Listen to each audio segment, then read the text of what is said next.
When power fears children, it has already failed. There is law, and then there is Ruto's regime law, where the government spends more energy chasing down school children and accusing Malala of theater-level crimes than addressing the collapsing economy or the cries of hungry citizens. Let us be clear.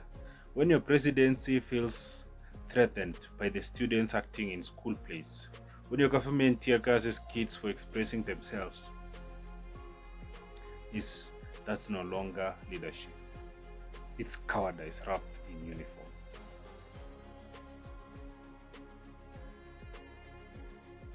How does a regime feel so insecure that it begins to treat satire as sedition?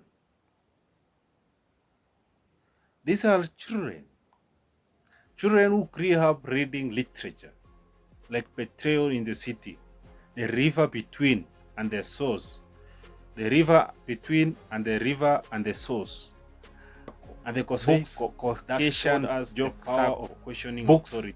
That taught now us suddenly the power of questioning authority is a threat. Now suddenly a child performing is a threat to national security. Let's take a moment and remember Uhuru Kenyatta. Let's take a moment and remember Uhuru Kenyatta. He loved when kids confident, mimicked him. He clapped when students state political skills. Because real leadership doesn't flinch at critique, it embraces it. But now,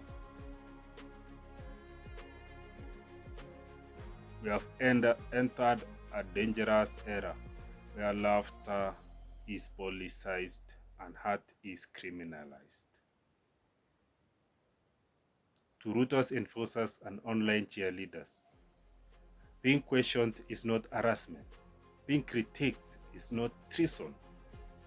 When you start seeing shadows in every school play and rebellion in every teenage voice, then know you have lost the moral plot. A leader who can't be joked about is not a leader. He's a tyrant in training. And if your system needs tear gas to silence a teenager, then your system is already broken. The mask is off. This regime veers its own reflection. The kind of government that wakes up in the morning and decides the biggest threat to national stability is a school play.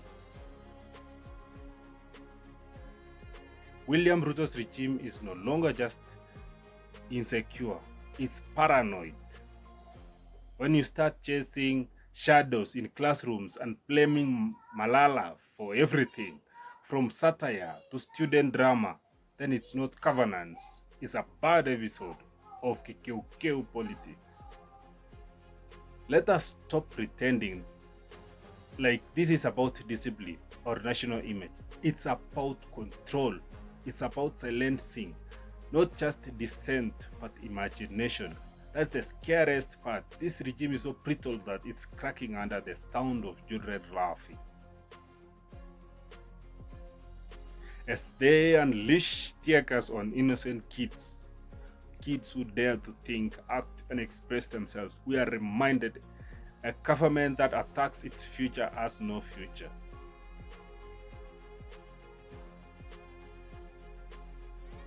You see, William Ruto's administration wants praise without question, loyalty without logic, and obedience without thought. But Kenya has changed. The Gen Zs are wide awake and they are not afraid. If this regime thinks the spirit of questioning can be beaten with patterns or silenced with smoke,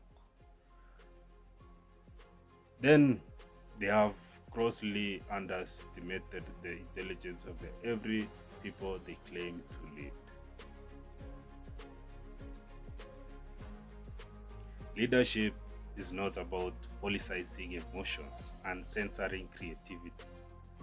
Leadership is being strong enough to be laughed at, wise enough to listen, and brave enough to admit when you are wrong. Uhuru sat and watched kids make fun of him and clapped, and that wasn't weakness. This was the quiet confidence of a man who knew the difference between power and fear.